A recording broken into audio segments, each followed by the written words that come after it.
Welcome back everyone. नमस्ते सभी को। आज घटस्थ योगा श्रृंखला महर्षि घिरंड में हम वस्त्र धोती के 2 अभ्यासों के बारे में जानने के प्रयास को जारी रखेंगे। प्रथम अभ्यास में वस्त्र का एक छोर लेना है और उसके दोनों सिरों को थोड़ा सा मोड़ देना है जिससे वह थोड़ा नुकीला हो जाए और गले में आसानी से उतर सके। इस छोर को मुंह में डालकर उसे धीरे धीरे चबाने की क्रिया करते हुए निगलना है और दूसरे हाथ से कपड़े को पकड़े रहना है। मुंह में 1 या 2 इंच कपड़े को एकत्र कर उसे थोड़ा चबाना है जिससे लार की जो चिकनाई है वह वस्त्र में चारों तरफ फैल जाए, परंतु कपड़े को इतना अधिक ना चबाएं कि वह फट जाए। इसके बाद गुनगुने पानी के साथ एक घूंट वस्त्र को निगलना है और पुनः 1-2 इंच मुंह में लेना है। फिर उसको चबाना है अर्थात थूक की चिकनाई प्रदान करनी है और फिर एक घूंट पानी पीकर उसे अंदर करना है। इससे कपड़ा गले में सीधा उतर जाएगा। धैर्य एवं सतर्कता पूर्वक निगलना है।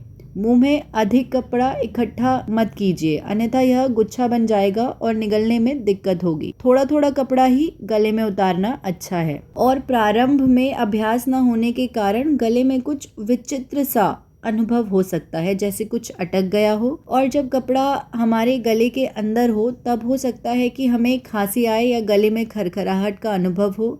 और यदि ऐसी स्थिति हो तो थोड़ी देर रुकना है और पानी का सहारा लेना है। कभी कभी वमन की भी भावना उत्पन्न होती है, लेकिन उसे नियंत्रित कर लेना है। पहले दिन कपड़ा 6 इंच अंदर जाता है और इसके बाद उसे निकाल देना चाहिए। 2-3 दिन के अभ्यास के बाद वह 1 फुट अंदर जाएगा, पुनः उसे निकाल देना चाहिए। कुछ दिनों के अभ्यास के पश्चात वह 1.5 फुट अंदर जाएगा, उसे पुनः निकाल देना चाहिए। और इस प्रकार धीरे धीरे अभ्यास करते करते 6 गज के कपड़े में कम से कम 5 गज तो अंदर चला ही जाना चाहिए। और 2 सावधानियां बरतनी है। कपड़े को सदैव जीभ से सटा कर रखना है, क्योंकि तालू की तरफ सटाने से श्वास के मार्ग में बाधा पहुंचती है और खांसी के साथ कपड़ा बाहर आ जाता है। दूसरी सावधानी यह रखनी है कि लार से लिपटा हुआ कपड़ा थोड़ा थोड़ा करके ही नीचे गले में उतारना है। बीच बीच में थोड़ा पानी पीना भी सहायक होता है। और पहला अभ्यास पक्का हो जाने पर बाद में कोई विशेष कठिनाई नहीं होती। आरंभ में सही तरीका मालूम न होने से कपड़ा बाहर निकल आता है, परंतु हिम्मत एवं धैर्य के साथ इस कपड़े को कई बार निगलने की कोशिश करनी है।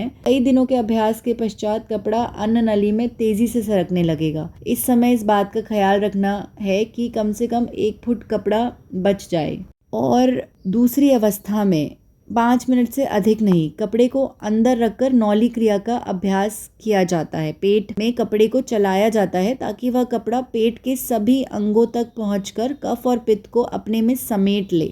कपड़े को अधिक समय तक पेट में नहीं रखना चाहिए, क्योंकि इससे कपड़े के नीचे चले जाने की संभावना हो जाती है। वस्त्र धोती का पुराना अभ्यासी 5 मिनट में 12 हाथ कपड़े को निगल सकता है। इसका अभ्यास सप्ताह में 1 बार ही करना चाहिए और प्रातःकाल शौच के पश्चात और जलपान के पूर्व अभ्यास करना चाहिए। यहाँ तक सुनने के लिए धन्यवाद। अब कल जारी रखेंगे।